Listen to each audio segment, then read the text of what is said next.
Welcome, friends, to the Girl Mom Podcast. This is Kari Kampakis, your host. As we start a new year, the tendency is to add to our plate, to set new goals and dream new dreams of what we can accomplish in 2023.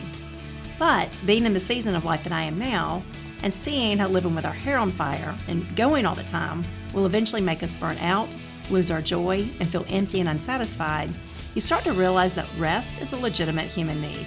It helps us restore ourselves and fill back up so that we can carry out the God-given purpose we were created for. In my latest book, More Than a Mom, I dedicated an entire chapter to rest and how it relates to motherhood. I also talked about this in episode 36 of the podcast. Today, I'm joined by Mary Lauren Burdeshaw, and together we're going to share our views on why taking time to rest helps us become healthier human beings and also more effective in the jobs and callings we do. Thanks for tuning in and enjoy the show. Welcome back, Mary Lauren. I am so excited to come back for a conversation. We've taken a few weeks off just because life has been so busy. But before this busy season kicked in, we're here right before Christmas, even though this will be releasing in January. But before this busy season kicked in, we decided that we want to rest to be our next topic. And I don't think it was a coincidence that maybe God put that topic on our heart, that maybe I know I needed it on my end, being here in the middle of December, the busiest month of the year. Just that reminder to talk about rest and process it with a friend and what it looks like, you know, when you're in my season of life as a mom, but also in your season of life too, as a new college graduate, out in the working world now. So what I want to talk to you about is just, you know, what is your vision of rest now, being where you are spiritually, versus maybe when you started college or when you were in the middle of college? How has it changed over the years? Oh, it's changed so much. I love this question because, you know, I used to view rest as something that kind of like held me back. Like it was like a burden to stop. And I felt like I was being inefficient or like lazy, especially in college when I have 1,000 things I want to do, people I want to see, like dreams I want to dream, like steps I want to take towards those things, which is good. Like it's good to like, you know, have vision for your life, to want to like steward those things well, to want to make the most of every day, of every opportunity, you know, like that's a biblical principle, just to like make the most of everything, you know, for God's glory. But I think I used to view rest in such a false light, whereas now it's like, I don't think I could live the life I'm living or seek the Lord or enjoy what He's given me without rest. Because it's not just about sleep. It's not just about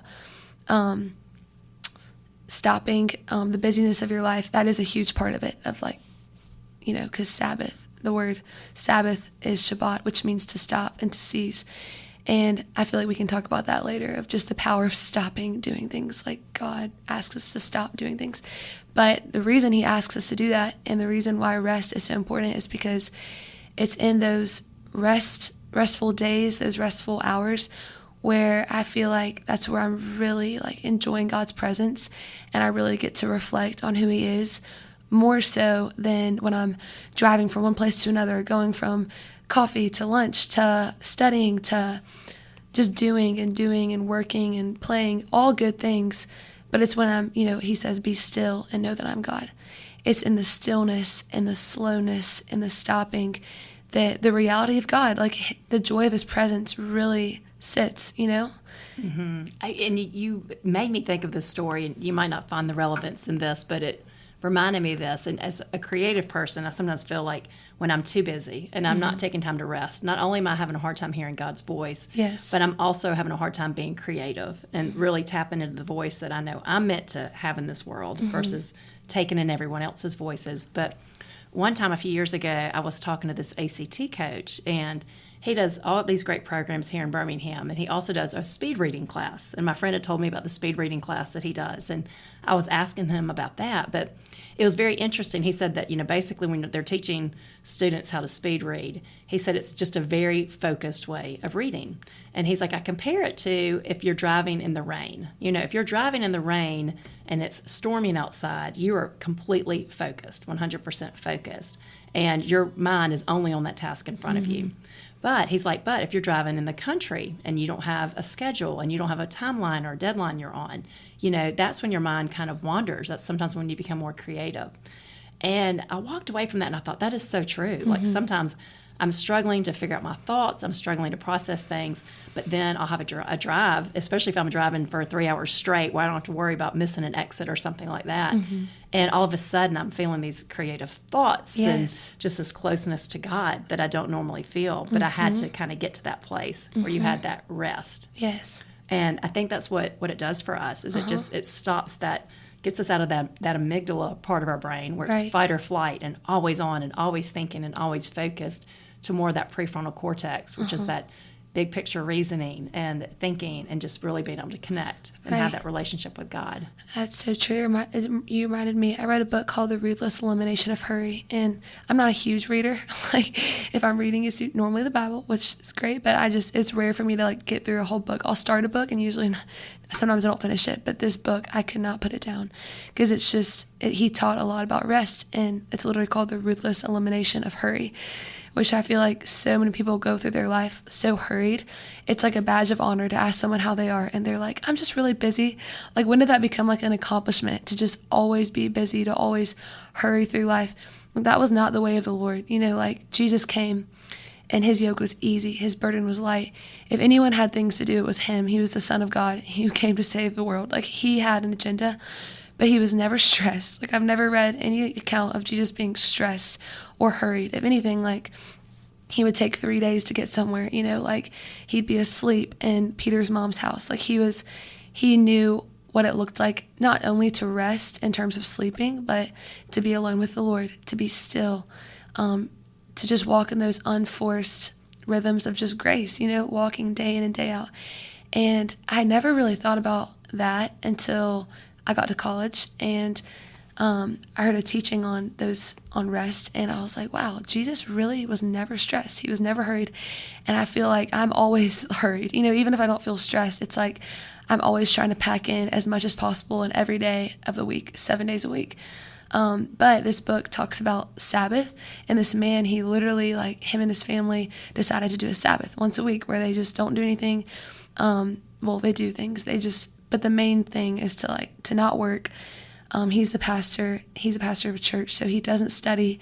He just basically spends a day to enjoy his kids, eat good food, worship God, go on nature walks, I think is what they said. Whatever they like to do is what they did. But I remember I was like, wow, I kind of want to try doing that, to have a Sabbath where one day a week, I don't do any school, I don't do any work, I just, rest and enjoy the Lord. And I remember being like, wow, this is going to take away from my efficiency. This is going to like hold me back from doing well in school and enjoying church and whatever, the things I had going on in my life at this point. But it was crazy what happened. I was not perfect at it. I think I actually just spent like half a day on Saturday doing nothing except like going on walks and prayer, or like reading the Bible, or I slept in on Saturdays. And it was crazy how, every area in my life after that year of that practice of resting, it was like, it got way better. My grades went up. My efficiency at the time I was leading a small group with my friend, and we were, trying to write our own curriculum. But it was crazy how creative those days of rest. Oh my gosh. I look back in those hours of not doing anything. It was like by far the most efficient time of my week. Yeah. I completely agree. And, I think that from a mom standpoint too, I think that sometimes to realize how we need rest, and the world is not going to fall apart if we do rest, it takes a lot of humility. Right. And takes us saying like, okay, Jesus had time to rest, and we're nowhere near as important as Jesus. And we all feel like our work is important, but really the world will keep turning if we're not producing. Right. And I think we have to realize that we're not superhuman. We've got these legitimate needs. Yes, and God doesn't want to take away from those. Obviously we have jobs. Some of us are moms. Some of us we have responsibilities that God's given us. But I used to view rest as like taking away from those things. Like, oh no, I have to give those things up, or like the world's going to like unravel if I stop. But it's actually for us, like God asks us to rest for us, right. And I think about this too, like when I had a baby, especially when my kids were small, because when your kids are little, it's survival, and you're right. just in constant motion. If one child doesn't need something, somebody else does. And And I remember when my kids were on Mother's Day out, I was just stingy with those 4 hours that they were all at school. Like I felt like I had to be productive with every single second because once they got home, my free time was over. So I was running errands and working up until the last minute. But it is funny, and I got this advice from some older moms as my kids got older and I had more time while they were at school. A mom pointed this out. She's like, it doesn't matter how relaxing 8 a.m. to 3 p.m. is. It doesn't matter if you're at the masseuse the whole time. 3 p.m. to 8 p.m. can totally undo that because it's so busy when they all get home from school. Right. So I once had a mom tell me, she's like, sometimes in that hour before carpool pickup, I'll just sit on the couch and not do anything. Like I will just rest, and I'm just preparing for that storm that comes when they're all needing me after school because I know once pickup comes or once they get home, it is nonstop until bedtime. Right. And that was so helpful for me, and I've been able to incorporate that just into different areas of my life. And so sometimes I know, like, okay, I do have more free time during the day, but when everybody needs me, it's all at the same time, and there's a lot demanded at one time. And so to have the capacity to handle that, I've got to incorporate in these pockets of rest.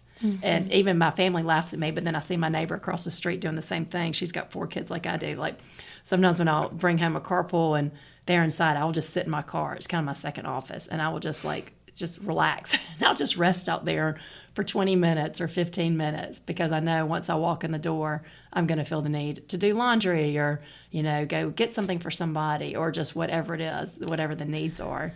And I think that sometimes when we have busy schedules like that, we got to find those pockets of time because we might not have an hour every day. We might not have, a Sabbath, a set, a full day of just doing nothing. That's where I was at in college when I was a student. Like, I had, my days were full of, I decided what I wanted to do. I didn't have any kids I was protecting and feeding and providing for and raising. But I love that you said that because it looks different for everyone. Like, and there are things that Jesus practiced, stillness, secrecy, like just all these spiritual disciplines that are so important that I feel like different ones are different for different seasons. Do you know what I mean? Yes. Like when you're a mom, you don't really need to practice, doing things in secret. Your whole life is like you're doing things in secret with no credit, with no recognition most of the time. You're always doing things behind the scenes, serving other people. You might not need to go do something sweet and secret, whereas like someone who's single like me, like I feel like a huge discipline that God has been reminding me of recently is that just doing things in secret that only God sees, like oh, that's so good. I love that. I think that's so important at your age too. Because in a world that just literally worships being seen and being famous, and it's just crazy. Like I was thinking about this last night when I was falling asleep, how we all see all these, it's flashed on every social media, magazine, not just social media, everywhere, famous people. I mean, we think that like we're trained from so early on to think like that's the goal, when in reality, that's like 0.0000 something people. And then we don't even see the reality of their lives. We only see like the highlights of these famous people's lives. And I mean, it's just like it's just nowhere near reality, and it should be nowhere near the goal because, we look at Jesus' life and it's like there'd be times when first of all, the whole first 30 years of his life were hidden. He was like waiting. He was growing in wisdom, growing in stature, growing in favor with God and man. There were only a couple of accounts of like he was found in the house of God. Like he wasn't this public figure for the first 30 years of his life. And then it was like he got baptized and then he started his ministry. Well, then he got led by the Spirit into the wilderness where he was tempted and tested. And then he started his ministry and he would do something amazing. Like he'd heal someone and he would say, don't tell anyone about this. And then normally the person were so excited they would go and tell like a whole village. But, then his life goes on and it was like a moment of fame and then like death. Like it's like that's what his life was. And we are just feeling like a failure when we're like 25 years old and we're not known by the whole world, and I'm like, when did that become the goal? Yeah. And I think you've touched on such a great point here. And this is what I think is your strength, one of your many strengths, but also I think that this is what's missing in a lot of people in their 20s, that they're not seeing this. But it makes me think of a conversation I recently heard about. It was a very successful boy. He's in his 20s, and he was talking to his dad, and he was just talking about how he just feels unfulfilled, just kind of empty inside, which is what I hear a lot from those kids who are out of college. And his dad was like, your whole life has really been about you. I mean, it's really been about what do you want to do? Where do you want to go to college? And he told him, he's like, you're not going to find that meaning and that fulfillment unless you start thinking about other people. And this is the time to start doing that. And I do think that what you're saying here is just doing those things in secret and making time to rest. And it might be going on a walk with a friend, just taking time for those quiet moments that aren't making a big splash out there. But it's not only going to help you live out your purpose and serving other people and using these gifts that God has given you to help others, but it's also going to give your generation that gift or that peace that they are craving inside.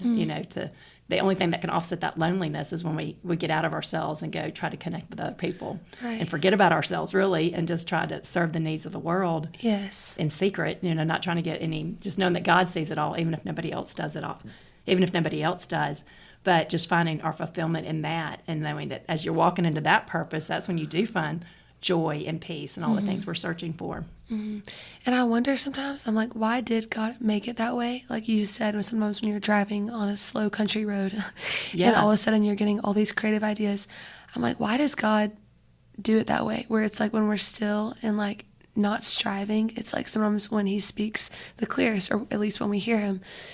And I feel like he does it just to show us that, like, it's not our effort. It's not our striving. It's not, like, the hustle of, like, grinding your way through life that gets you the most important thing, which is, like, intimacy with the Lord and, like, hearing his voice and also creative ideas. It's, like, it's gift. Like, he just wants to take the pressure off, And I feel like a lot of what this is, a lot of what rest is, like, surrendering control, and realizing, okay, God, like, I am going to do my best to, like, steward these things you've given me, to work hard, to grind, to, because we're called to work hard, to do everything as if we're doing it for the glory of the Lord, not humans. But it's just so sweet of the Lord that, like, that's how he asks us to stop doing things, not so we'll be inefficient, but so that we'll be the most efficient, knowing that he's the one putting wind in our sails. Like, he's the one giving us these ideas. It's just, it points to him and it glorifies him when we can be like, no, actually, I didn't grind my way into that job. Like, I was being still and, like, waiting on the Lord, and, like, he provided it. Like, it's just sweet when, like, your life points to God, like, how good God is. Yeah, and you're right, and just taking that pressure off. And I think about this, too, that for me, and if somebody's listening, they're like, well, I don't know how to rest. And sometimes I know that because you're in that cycle of just doing. And sometimes our comfort zone is doing, and we don't feel comfortable resting. But one thing that helps me is sometimes if I've been at my computer too much during the day, I'm like, okay, I just need to go sit on the porch, or I just need to go walk outside. And it's crazy to me how just being outside or spending time in nature, even if you don't consider yourself a nature girl, but it automatically, like, you can just, I'm so aware of my body now, I can just feel my heart rate slowing down. And I get that same feeling, too, that sometimes when I'm driving on a country road or driving in a small town that I don't know what, I was like, gosh, I just feel like I feel more at peace. I just feel like my heart rate is coming down and I can just breathe. And it's interesting how even a setting can do that for you. And I think that God does that too, that sometimes it's just when we're in his creation and we just get away from the hustle and the bustle and the obligations and responsibilities we have at home and just look up at nature and just think about, wow, the God who created all of this. And it's so much bigger than who we are or anything that we're feeling is so important that we're called to do. So true. And it just takes our mind off of the busyness and all the things, our to-do list and all the things on our to-do list. And it just puts our eyes on Jesus, which everything in comparison to that is so small. So small. And you just said the best thing of, like, we try to make it so much about what we do. I feel like a lot of our efforts and a lot of our striving, a lot of our doing is because we're putting so much identity in, like, what we're doing and, like, what our lives are producing. But it's, like, who you're becoming. Like, I want the goal of my life to be, like, who I've become, hopefully a loving, joy-filled, at ease, peaceful reflection of Jesus. Like, I want that to be the goal of my life. Like, when I stand before God, I don't really think I'm going to talk about, this podcast or, like, or, like, this ministry that I've gotten to do, or, like, I don't know, even, like, any achievement. Like, those things hopefully help point people to Jesus. But, like, the goal of my life, I think it takes defining what the goal of your life is to even be able to rest, because it's like, I totally agree. It's so hard to rest sometimes. Like, even when I try to be still, like, even when I'm in my car and I'm like, okay, Lord, I'm going to be still. It's like my mind is racing. I'm thinking about all these things. It's like my thoughts are going in 1,000 different directions. It's hard to be still and just to stop. Like, it really is. And I feel like the Lord has shown me personally that sometimes the reason why it's so hard for me to stop is because I've put so much of my identity in what I'm doing that it's hard for me to like surrender that, so it's cool to just realize, wait, even if I did the best in all these areas, who I'm becoming is way more important. And I think about the story in Matthew 26, when the woman poured her best perfume on Jesus, and the disciples were like, what a waste. Like, she just literally poured this year's worth of wages of perfume. We could have given that to the poor. And Jesus was basically like, the story of this woman is going to be told basically for the rest of time, just because when you waste something on the Lord, it's not wasted, and I feel like we believe the lie that like we can waste our time, or we can waste like a quiet time, or being still. It feels like a waste, like we're being so lazy. But like that parable literally points me to that story, and the Bible tells me that when you waste something on the Lord, it's not wasted. Your time isn't wasted. Your prayers aren't wasted. Like, he uses everything. And so just remembering that when you spend something on the Lord, it is never, ever, ever wasted. And the enemy would love to convince us that it is. He would love to keep us from this place of stillness, from this place of rest, from this place of prayer and like enjoying God's presence, of stopping. He would love to do whatever he can to interrupt that, and so I feel like it's taken time to train my brain that even when my thoughts go in 1,000 different directions, that stillness and sifting through those thoughts, it's not wasted, Yeah. And let's talk about like how you and I both, and how we think we might be able to help other moms and other girls find those pockets of time and find ways to rest. And yes. So, I think about that quote from St. Augustine. It's one of the most famous quotes of his, but he said, "Our hearts are restless, Lord, until they rest in you." Mm. And so I think what keeps us from resting is we're just our to-do list, and we just feel like there's too much to do and not enough time. Yes. And when you're talking about the enemy, I mean, it's so true. And I've heard the saying that if he can't make you bad, he'll make you busy. And I think that's how he works on so many of us, especially in the Christian world, is that maybe he's not tempting you with the traditional temptations that can trip us up, but he can keep you so busy and distracted that you're not even doing the work that God is calling you to do. Yes. And that's one thing I really have to struggle with. And I guess it's my creative brain or my ADD brain. I always joke that I have undiagnosed ADD because my brain just does not stop. It is constantly going. And I'm constantly getting all these ideas. Like I just feel I see so much need out there, not only for moms and girls, just the struggles that people are going through. And so I get in these thought processes, like I need to do big speaking events, or I need to do some videos. I need to do more content, more resources. And all of a sudden I'm feeling so overwhelmed because I was like, there's not enough time in the day. I'm a slow writer, like I can't do all these things that I want to do. And so sometimes what pulls me back is I just have to remember God is not calling me to do all of that. Right. Right. There are people being called in different ways and oh my gosh. gifted in different ways. And so what I've really learned to do for myself is I know that, one, I'm a slow writer. Like I have some friends who can write a book in 3 months or 6 weeks, and I can't do that. Like I know I have to set aside a year. It might not take me the full year, but I have to set aside a year for that. And so the beauty of that is it makes me be smart with my time. And so, what I'm working on right now, I'm working on a new book for young adults, but for young girls, more of the older teen going to college, just because I just feel such a need for what this resource that I'm creating.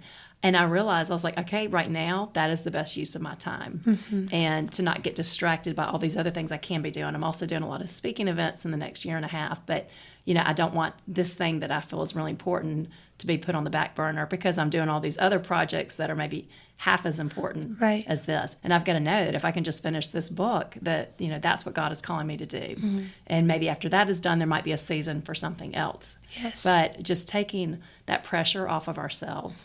And, and I guess I learned the hard way to pace myself because when I did the same thing as a young mom. I didn't pace myself, and then you end up paying the price. Like, okay, you're burned out and exhausted. You think, I got to find a better way.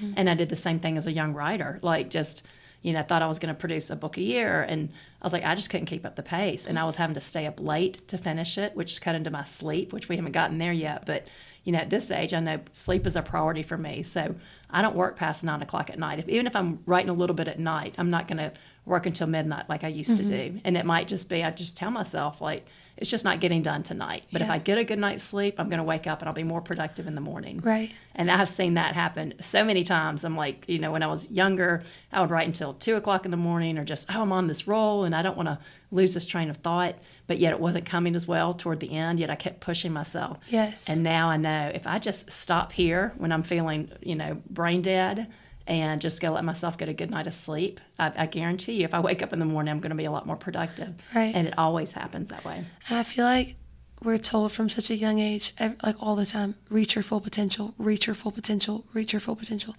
But something that John Mark Comer said in this book, The Ruthless Elimination of Hurry, is that no one really tells us to accept our limitations, like to embrace the limitations we have. Like, we have 24 hours a day. Period. Like there aren't enough hours in the day to do all these things.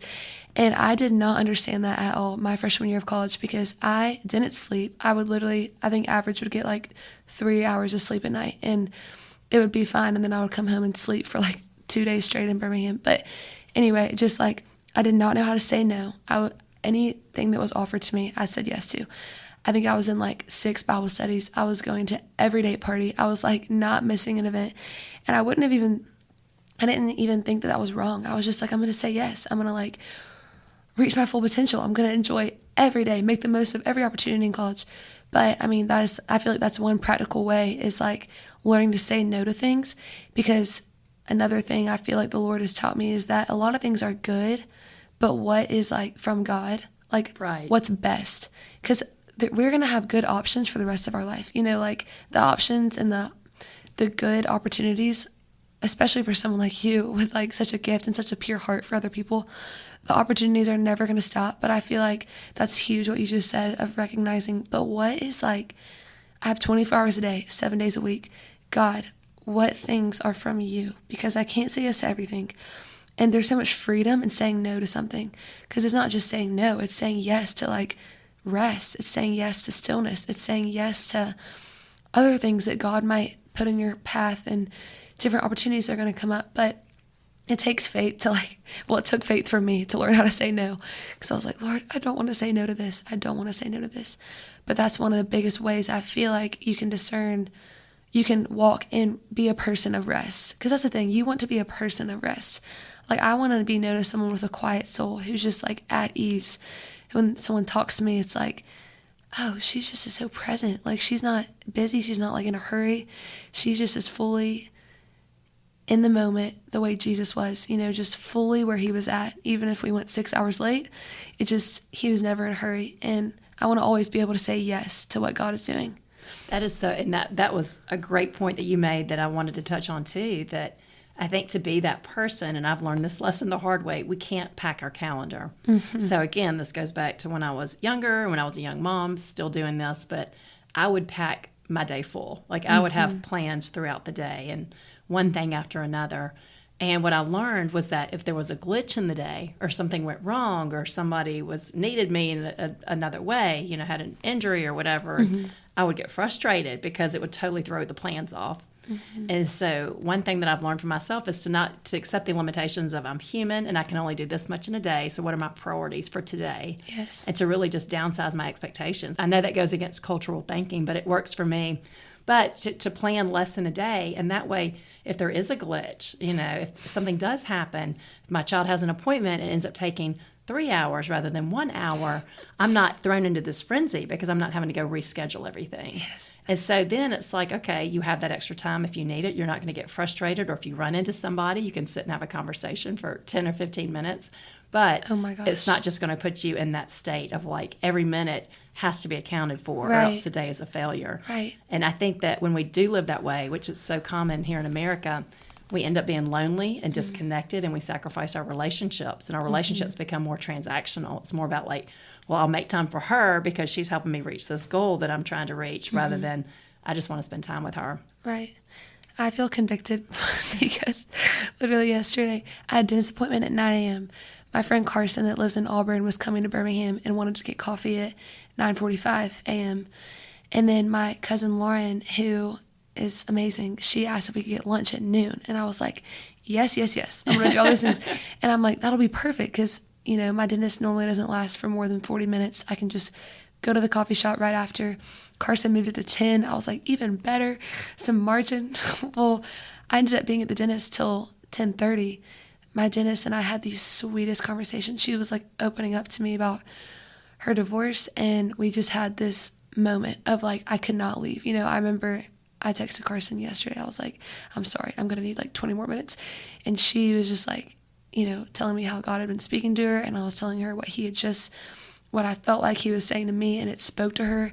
Because you know when like God speaks something to you and you're like, this is not for me, but right. like I need to hold on to it. Yes. It was for my dentist. It just was. And so we were having this moment. Okay, well then I end up going to the coffee shop. Carson's so sweet about it. She's like, I'm good, don't worry about it, I'm in the parking lot.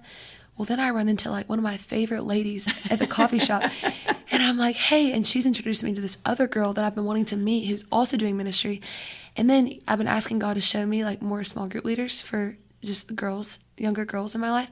And this girl behind me was like, do you have any like opportunity for like me to lead a small group? I was like so overwhelmed. And Carson's walking up and I'm like, Carson, and it ended up being like this sweet moment of like, she got to meet all of them. Well, I ended up being like an hour late to lunch with my cousin, you know, she ended up being late to work because of it. But all this to say, you know, it's good to like make plans and to, you know, have specific times with your friends. It's also great just to be, you know, those divine interruptions are always amazing, you know, like, and he made the most of them in that moment because Carson ended up meeting these people and it was encouraging to her. But I think just having margin, what you said, of just like, yes, it's good to have plans for your day. Yes, it's good to like structure, okay, I'm going to block out this time for this time for this.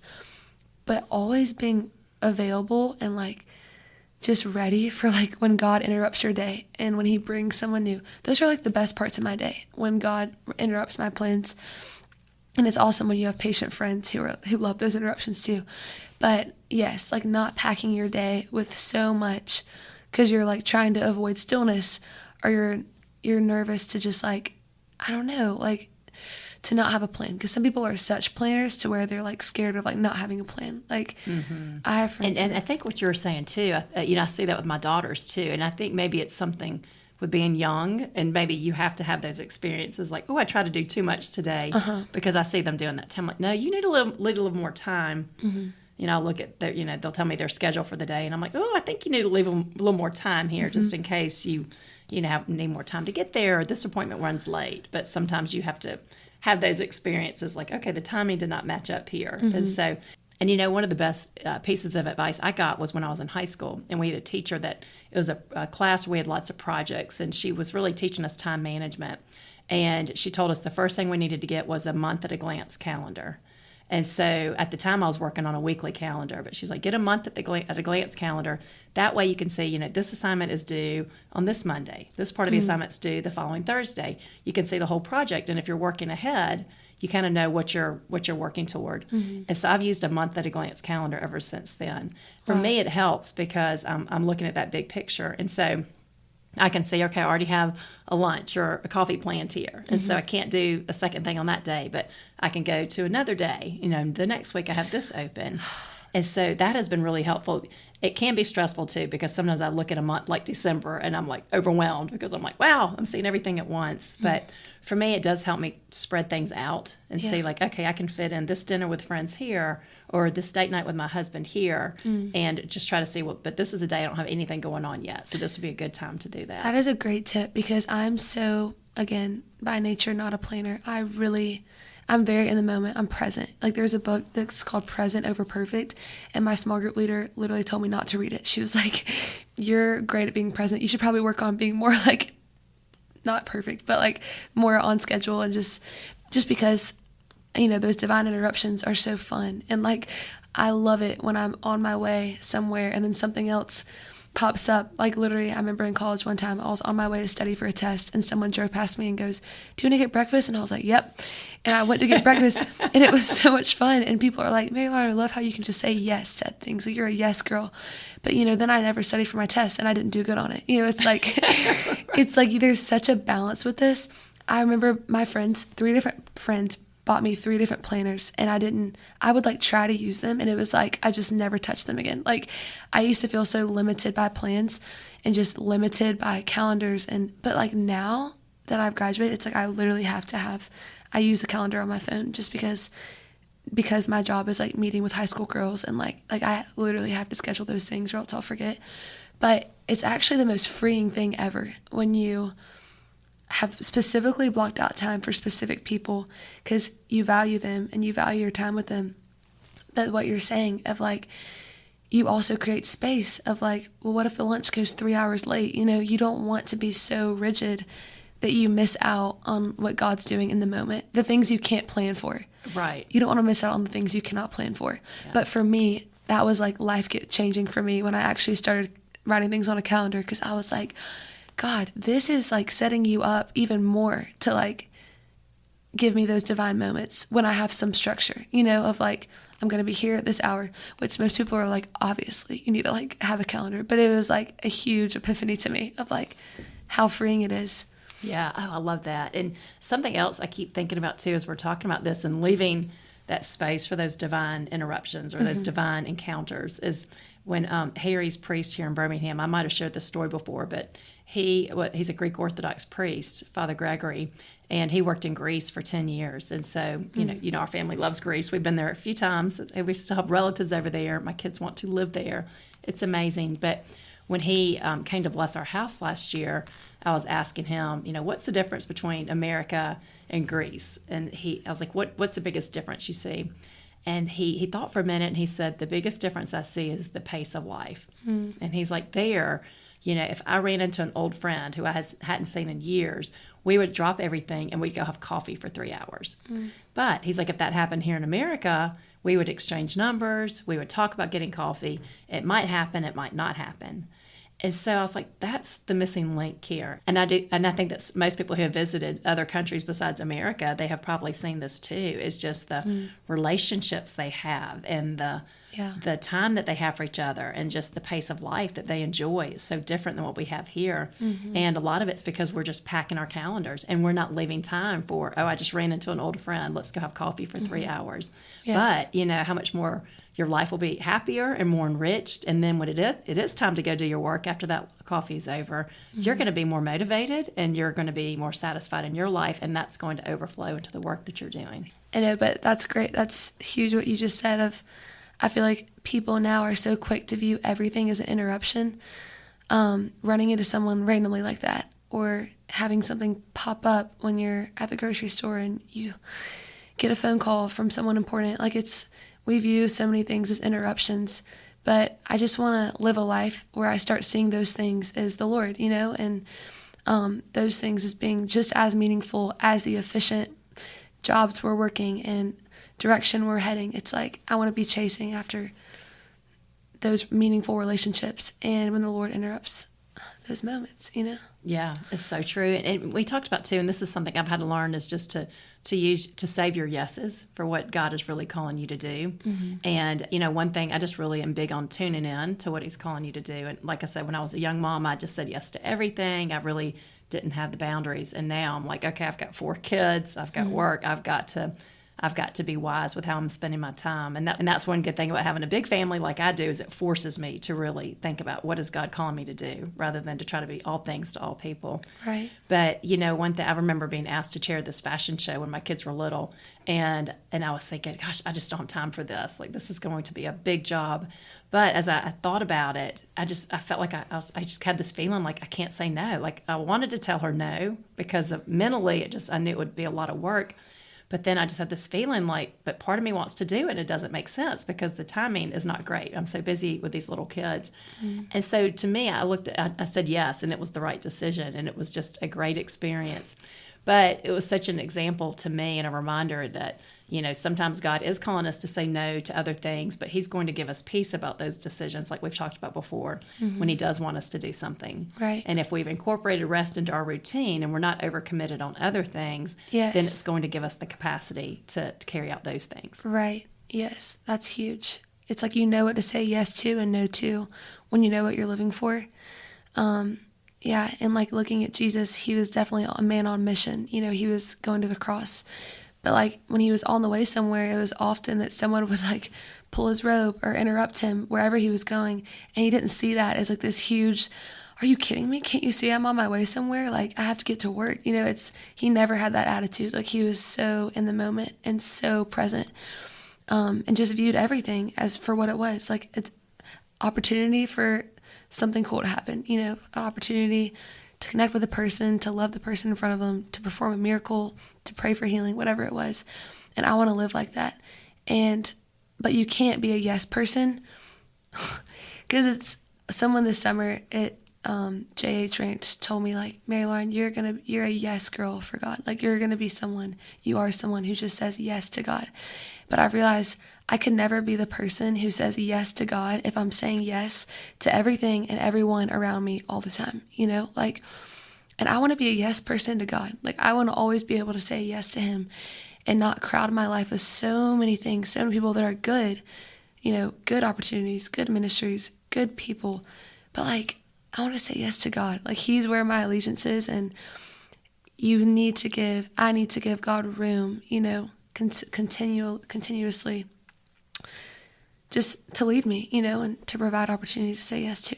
Yeah. And also you talked earlier about the Sabbath, and I do think that's important too, is to really, be intentional with those times, like setting aside Sunday. And really, I know it's hard to do it in the day and age that we live in, but really making Sunday different than the rest of the week. And I have friends in some big cities that grew up here in the South, and they're like, it's so crazy because where we live, like Sunday is just like every other day of the week. Like everything is open. Wow. And here in Alabama, we have a lot of things that are open, but it's still set apart a little bit. And I thought it was kind of like that everywhere. And they're like, no, my friends came to visit and they're like, I need to get my tires fixed. Like, something's wrong with my car, but they couldn't find a place that was open.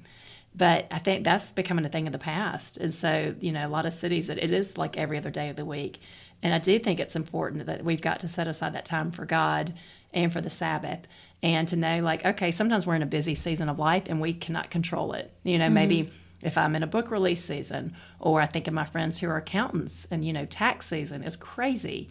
And so you're just going to be extra busy during those times, or maybe you're taking care of your parents, or you have a child who's sick, or you're just stretched really thin in a certain season of life. And sometimes we can't control it. But what I have learned to do is if you're in a season like that, think ahead to the next season and don't commit to anything, that you're going to need a season to replenish yourself.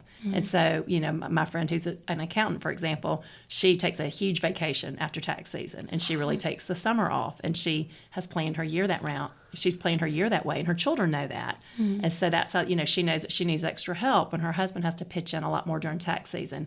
But then she really will rest after that to catch her breath and recuperate.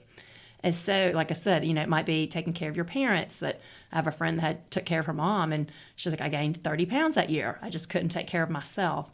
And so the next year, she was like, she really made it a priority to take care of herself. And she had to cut down on other commitments in order to do that. Wow. And she just start doing small things. Like she's like, I started wearing tennis shoes to work, and I would just walk around the parking lot for 15 minutes during my lunch break. Wow. And then she worked up to 30 minutes. Like she just had to find those pockets of time somewhere. Wow. So I think that we've got to be important. Like we really got to be aware of what works for us and what our soul is needing. And if we are feeling tapped out and exhausted, and I had this a few years ago, I'm like struggling to feel joy. Like I feel like I've been so busy, and it's just I've given everything I have, and I have not been filling up at the same time. And so I really had to scale back and just be like, okay, let's go on lots of walks with friends, and let's sit on the porch with my husband and talk to him, and just spend time with my kids, and just doing things that aren't productive in the worldly sense, but that really were filling me back up. Right.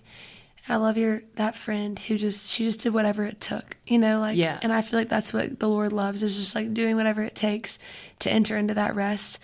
And again, it's not it just looks different for everyone, what you said. Like, there was a time in college when I was working at my church, interning. I was there all day, every day on Sunday. So I would never Sabbath on Sunday, but I would take a Wednesday where I didn't have as much going on, and just, I would make sure I would work ahead. I would do my homework ahead of time so I wasn't stressed about it on Wednesday.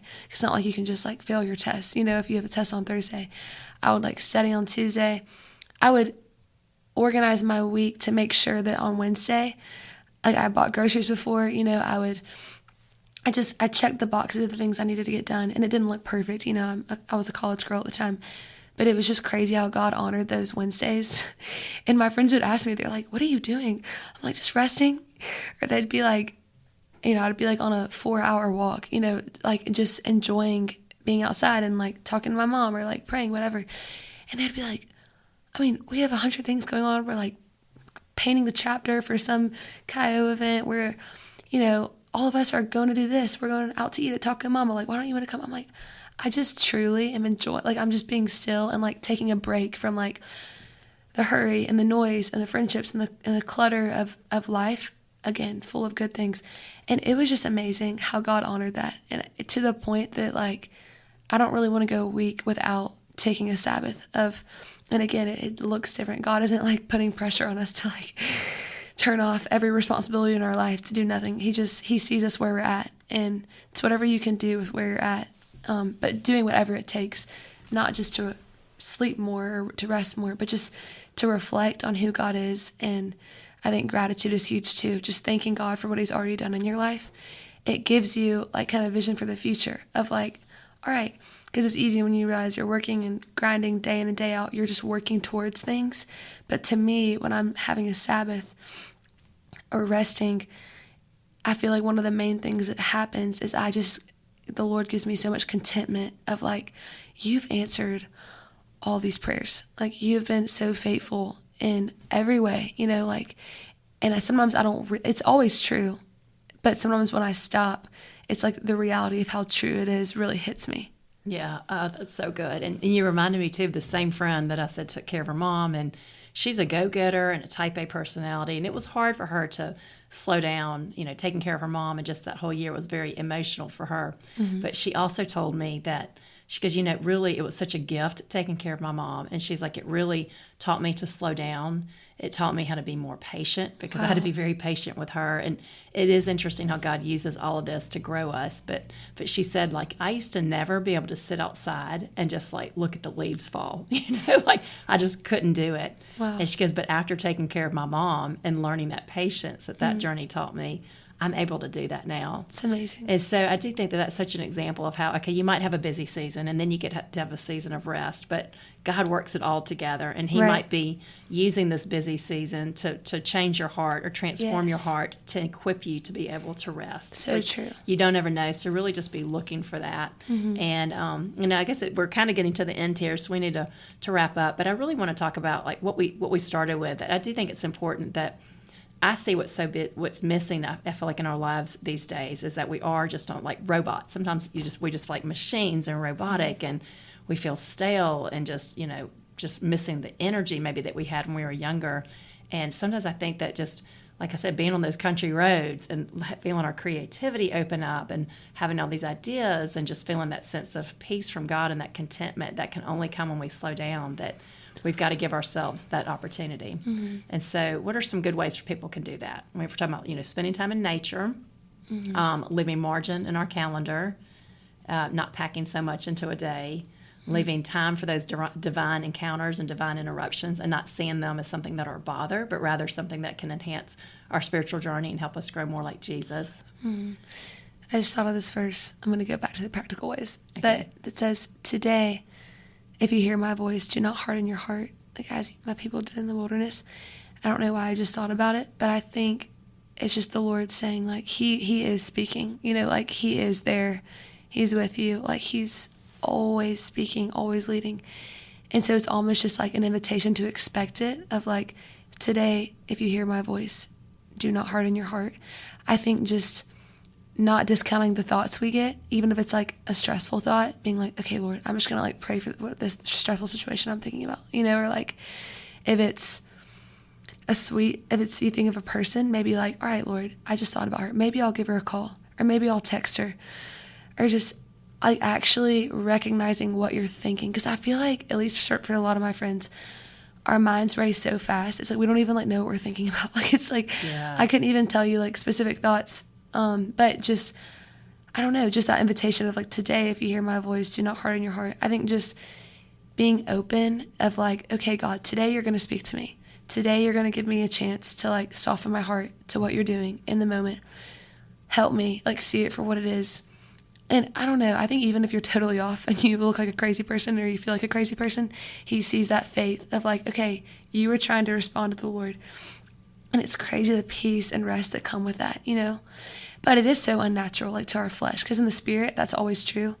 Like those times of prayer and acknowledging the Lord and having those moments of feeling his presence, those are so real, more real than anything. But also, you know, he put his treasure in jars of clay. We are walking around feeling like robots, like what you said. And everything we're talking about is so unnatural to the world. It's literally foolishness to the world. It's even in our bodies that are just so used to grinding. It's hard. Like something that, it sounds kind of ridiculous, but just a practical way I feel like that's helped me slow down is like actually driving the speed limit, which sounds funny, but it's like, you know, those roads when it just like, it feels so slow, like the speed limit feels ridiculously slow, like you're like, this should not be the speed limit, it should be like 10 over. But anyway, I think just like actually like those times when there's not another car around, you know, you feel like maybe you could be going 5 over or 10 over, whatever, just actually like driving the speed limit, like slowly, fully stopping at every stop sign. Even like there have been times when I go into stores and I'll like stand in the longest grocery line, like just to like not on my phone. That's a huge thing, not being on your phone. Just like I'll purposely leave my phone in my car sometimes if I'm like going to have lunch with someone or going to run an errand. And it's crazy how awkward it feels sometimes. Like just sitting there, maybe you're waiting for your friend, they're running a little bit late, and you're just like sitting by yourself, not on the phone. But then all of a sudden it's like you're so in the moment, and I'm like looking at the people around me, and it's like all of a sudden it's like I just want to like pray for these people around me, or I'm just noticing things I never would have noticed if I was just like sitting on my phone, passing time, scrolling. Right. It's or you're like, talking to that person in front of you, like we used to do at the grocery store, but we don't always anymore because Right. we have the distraction of our phone. Right. And going back to the speed limit, you should always drive the speed limit. But just like, it's just funny how sometimes even that feels so awkward to me when I'm on this like back road and I could easily be speeding or like, but it just putting yourself in that limit, like putting yourself in the speed limit. You're going to get there on time still, but you'll just be like, maybe get there a little bit later than you would have. But just those moments in the car of like, it's crazy how unnatural it feels, you know, just when you're alone going slow. But I feel like through physical things like that, I feel like it's kind of helped me with the spiritual truth of that, you know, just slowing down and like walking in those rhythms of grace. Mm-hmm. And I've done that. You know, one thing that works for me is when I've got, especially if I've got something to do that makes me impatient, like, oh, I need to clean out this closet today, or I need to go put up laundry and it's probably going to take me an hour, and I just feel myself getting anxious and impatient. Mm-hmm. I will combine it with something that I love. And so I'll put in my earbuds and I'll put in my AirPods and I'll listen to some praise music, or I'll listen to a podcast or something that helps calm my nerves. Mm-hmm. And I will just intentionally tell myself, like, just slow down. Like, you're not on a deadline to do this. It Right. doesn't have to be done as fast as possible. Mm-hmm. And for me, it's a way of resting. I'm still working, but I'm doing it at a different pace than I would naturally do it. And I don't hate it so much. And it's like, I'm not going to look at this as like something I hate. I'm just going to distract myself with something that I love and then just combine it with that. And when you start like taking your time on things, for me at least, it's really opened my eyes to like how much God has taken his time on us. You know, like he has taken his time creating me, orchestrating my life to just see him, like orchestrating my family. He takes his time on us. Like he's not slow as some understand slowness. Like he's so patient, not wanting anyone to perish. And I feel like if anything, this whole teaching on rest and just slowing down, which we're both learning so much about and like living in. But I feel like if anything, it showed me so much more of how God's heart is towards all of us. I don't know if I said that right, but it just showed me so much of how the Lord is with us. Like he takes his time on us. You know, he takes his time leading us. He takes his time just when we're praying for something for a while, like growing this gift of faith in us. He's so patient with us. He takes his time so much with us that, I don't know, it's honestly softened my heart even more to just wanting to take my time with people in front of me, wanting to take my time with certain, I don't know, like teachings I'm doing or small groups leading or having coffee with someone. It makes me want to take my time with them. And I just thought about this. I don't know who said it or where it's from, but I feel like it's a quote that the hurry is the enemy of prayer and hurry is the enemy of spiritual life, which is so true. And I think it's because the Lord, he's so present and patient with us. And when we're so impatient and so hurried with him, we miss like so many of these spiritual truths. Yes, I agree completely. And so I guess the takeaway, since this will come out in a new year, is just to like give yourself the space and the grace to just enjoy life, to maybe prioritize maybe just a few things a day rather than 10 things a day. Yes. To, limit your to-do list. I've found that that's been very helpful, and to really prioritize what are the 1 or 2 or 3 things that I have to do today. Right. And anything else that gets done is bonus. It's icing on the cake, but it doesn't have to be done. And leaving time in our schedule to not only pray, but also to spend time with people and be more present. Right. And just to feel that restoration that our soul needs. And goals, because I feel like some people have like New Year's resolutions and New Year's goals. I heard it said, it was actually a guy named Jefferson Bentke. He was talking about how, like, if you say, I want to run a marathon, that's great, like you'll probably train for a marathon and then you'll run the marathon and then it'll be over. But he's like, if instead you say, I want to become a runner, then like, if you run 1 mile, if you run 0.5 miles, you're still a runner. It's just, I feel like, not putting so much pressure on yourself to reach these goals that come and then end, but maybe like setting resolutions of like, I want to become a runner, or like, I want to become a restful person. I want to become someone who with a quiet soul. I just think not putting so much pressure, because at least for me, I used to set goals and then I wouldn't meet them, and 3 months would go by and I'm like, well, botched that, like. Yeah, and especially here at the beginning of the year, you see a lot of people, you're quick to start and slow to finish. Yes. And so it's, instead of doing that to yourself, just make it a goal to take more time to rest, so that you can be more productive when you're called to work. Yes, which is crazy, because so many people want to add things to their life when they're thinking about goals. Right. But me and Miss Kari are relieving y'all. We're like, stop doing things. We're like, that's right. Let your New Year's resolution be to stop doing things. Just cut things out. Like sit down with your husband or with your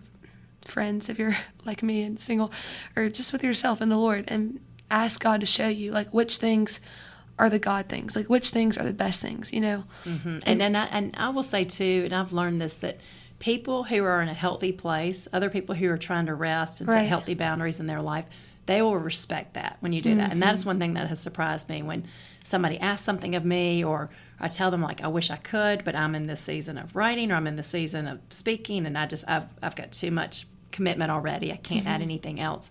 I have a lot of people will tell me, I really respect your ability to honor your boundaries.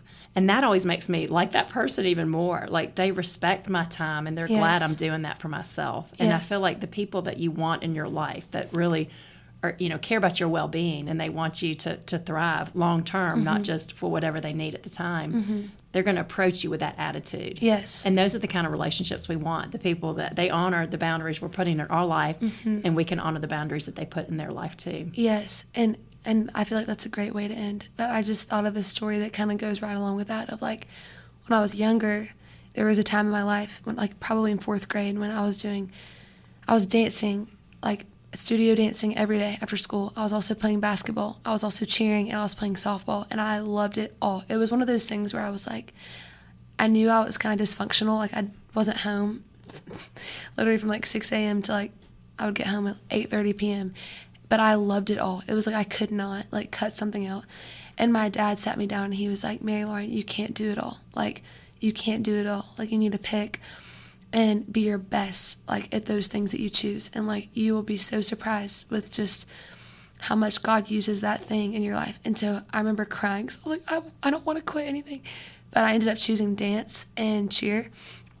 So I didn't, and then later I had to choose one of those over the other.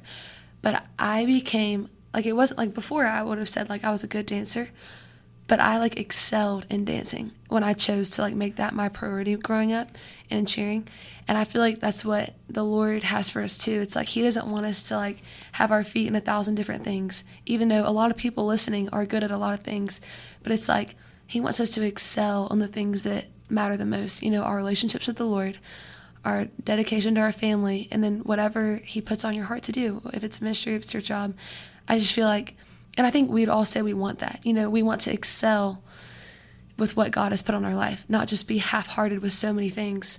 So that was a huge lesson he taught me when I was little, and I feel like even now, so it kind of, I guess you were saying, people respect when you make those decisions, but also the Lord honors that commitment too, just the all-in commitment. Yeah, I agree too. And so I think that's a great parting message, is just really pray about what God wants you to do this year instead of trying to accomplish, 5 big goals. Right. Think about what's your best place of impact. You know, like I said, for me as a writer, I feel like there's so much need out there. There's so many messages I want to get out there. And I basically settled on the thought of writing another book is the best way I can write the message one time and then I can get it out to everybody at once. So that's a good use of my time. Versus some other things that I wanted to do. So true. And so, think about how that applies in your life. Like, where is the best use of your time and your energy? And instead of spreading yourself thin, just really focus on maybe 1 or 2 key areas of where God wants to use you and grow you this year. And know that if you've got other things on your heart too, or other projects you'd love to take on, that if you can't do it, that God's going to find somebody else to take that on. That's not on us. That is something he will fill in those voids and do it. But Mary Lauren, thank you so much.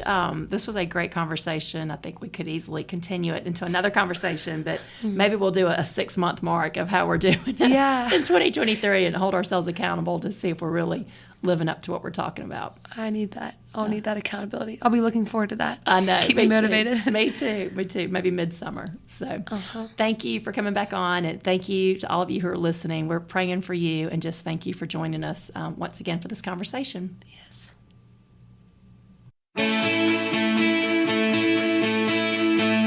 Friends, thank you so much for tuning in today. I'm so grateful to have you here. And if you enjoyed the show, please follow the Girl Mom Podcast on iTunes or wherever you listen, and leave a ratings or review so others can find these messages too. Also, my new book for moms called More Than a Mom, How Prioritizing Your Wellness Helps You and Your Family Thrive, is now available everywhere books are sold. This book is for girl moms and boy moms and full of encouragement no matter what season of parenting you're in. Find the link to this book and my other books in the show notes. Thanks again for your support, and have a great day.